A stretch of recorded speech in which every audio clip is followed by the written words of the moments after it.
各位观众朋友，大家好，欢迎收看《高高讲合吧》，我是民主，有道的民主，我来到太七家做料理的时间了。今日我来做乜干呢？我来做两个客家人喜闻喜炒地度大家最好的客家炒肉。你要准备的食材有豆腐干、三层肉、葱诶、用诶、芹菜。 在这个我们把它煸香的时候呢，我放了这个很重要的，也是小虾米、蒜头米跟辣椒，让它提味。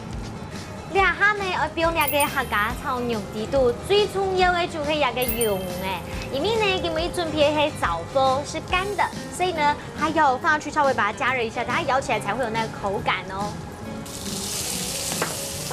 其实啊，可能各位观众朋友不是客家人的话，也常常吃到这个客家小炒。很多人都会觉得说，哎，客家小炒吃起来特别重口味。但为什么会这么重口味呢？是因为以前呢，在农村生活当中，大家流很多汗，所以吃的比较咸一点。当然了，现在大家没有这样下田去做农事。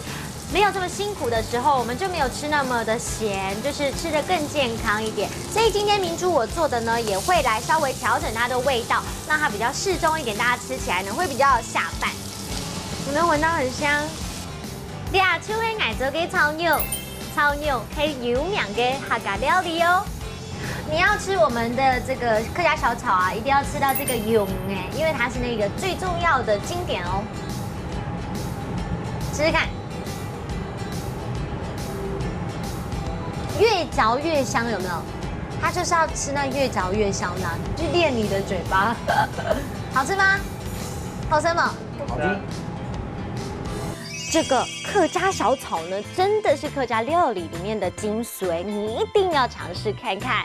在这边，明珠带大家一起来复习一下我们今天认识的新单字哦。第一个就是客家小炒，炒肉，炒肉。第二个就是鱿鱼。 用哎，用哎。第三个，我们一起来学一整句话哦。客家小炒是有名的客家料理，炒肉是有名的客家料理，炒肉是有名的客家料理。大家都有学会了吗？我们下次见喽，拜拜。